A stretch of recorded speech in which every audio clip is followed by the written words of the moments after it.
What is going on? Welcome back to Financial Journey. So today I want to talk to you about Rivian. I don't cover Rivian as much as I should, but they do have their upcoming earnings after hours today. So I want to give you a good snapshot on things that you need to know and potentially where it might be going. But first, make sure you guys hit that thumbs up and subscribe. I always greatly appreciate that. Without further ado, let's get right to it. So currently up roughly about almost 2%, give or take. Yesterday was up a nice 7%. So a little bit more of a FOMO leading into the earnings, especially as well with a lot of momentum with the broader economy yesterday. But some things that we do know leading into the earnings, they came very, very close to the 25,000 production goal for 2022. And of course, it came very, very close to the wire. So 24,337, which in general, I think is very, very close. So again, I could be wrong. Delivery is 20,332. But outside of this though, a lot of people are going to be wondering about their 2023 numbers, and not necessarily just production numbers, but just generally what they have in store. If they are very optimistic, if they see some constraints, there's going to be a lot of different things, because when it comes to earnings, there is several different things people care about: earnings per share, revenue, and future guidance. Under the future guidance aspect, it could be talking on a wide range of things, and usually that's what causes a lot of volatility, to be fully honest, especially more so in 2023 based on the earnings. It's if the company is optimistic about the future, then it should go up. If it's not, then it should go down. Unfortunately, it's a little bit more of a backwards mentality, but as you can see right here, Q4 earnings is after hours, so just so you're aware of that. So I'm going to go over some highlights and some things that you need to know. So as far as analyst ratings, so the earnings per share, upcoming Q4, there's 16 estimates done by analysts, and the consensus is that it's going to be negative $1.94. So of course, that might be positive for you because they've really burnt through a lot of cash over the last little bit. Of course, I think that's fair to assume, especially more so as well with ramping up on production. So Q4 alone, I think, was up about 900%, something like that. But when it comes down to it, their earnings per share, usually Rivian comes in line with the analyst expectation. So I do assume that this is going to be no different. So once again, let me know your thoughts on that. Keep in mind, I'm not a financial advisor.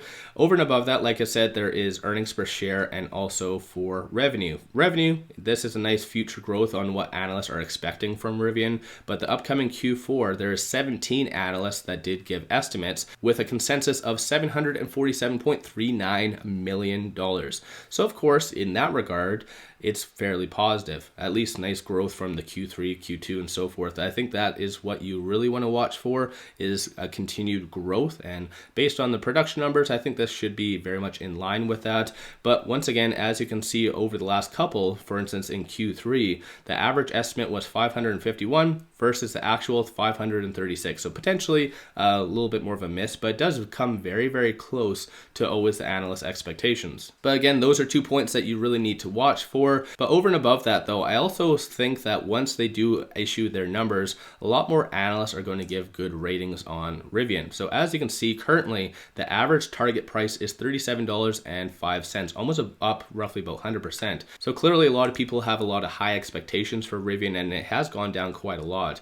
And a lot of the analysts that actually do give some fairly good ratings on Rivian have some pretty good results. So for instance, Daniel Ives does have a 56% rating or success rating. There's also Vijay Rakesh with Mizuho, 58% rating. And of course, if you do like Interactive Brokers, I do have a link to them in the description below. It's actually free to have all this information. So click on the link, sign up. It's actually very easy and it has a lot of good information such as this. But once again, I do anticipate a lot more analyst ratings coming down the pipeline. And of course, when it comes down to analysts and also institutions, it's fair to assume and look exactly what's been happening. So based on the latest round of 13Fs, it does look like, for instance, Vanguard did increase their position 2.21%, and BlackRock as well increased their position, I think 6.23%. And that's one very important thing to watch for, because in Q4 it was very risky, and usually those two big players in the game were very much dumping a lot of crappy stocks. So the fact that they increased their position in Rivian at least goes to show that behind the scenes that it holds some value. So again, you can take that how you see that. And once again, when it comes down to options activity, in Q4, hedge funds held and did purchase 10.48 million call options. So clearly anticipating a very big upside was coming. And total, all 13 F filers had 33.4 or 0.04 million call options. So like I said, I think a lot of people do realize that Rivian is very, very undervalued. So once again, let me know your thoughts on that. But outside of all of that fun jazz, I think it's just the technicals as well that are showing that it's extremely undervalued. And so right now, stochastic does have that deviation. So black line above the red showing a nice bullish sentiment is wanting to form. Momentum number retail investors have been getting back in. So I think a lot more optimism is coming around for Rivian, and in my opinion, I think they usually do give some fairly good future guidance. So of course that might dictate and cause it to go up. And as far as resistance points, you can see it is lower percentile of the Bollinger Band, and hopefully it does get some good earnings to push it higher based on even a fraction of what some of these analysts do anticipate. So even if it is roughly back in the 20s or potentially 30s, then that would be a pretty good return on investment. And one final thing I just wanted to talk on, I always like to give short interest updates. Not necessarily because Rivian's going to have a squeeze or anything like that. I like to use this information as a good benchmark because clearly these are the people that are betting against Rivian to go down. So short score is currently 44, utilization is 13%.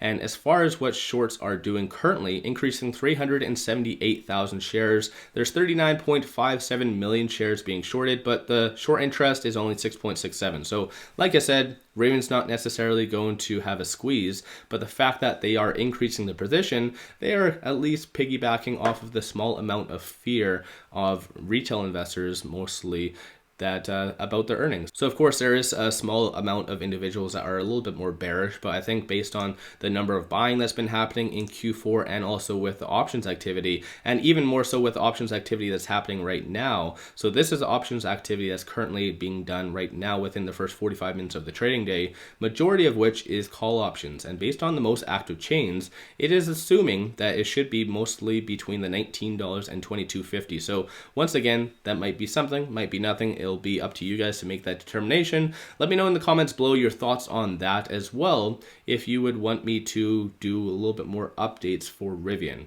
Add that to the mix potentially. But once again, let me know your thoughts on all of this in the comments below and potentially where you see things going for Rivian.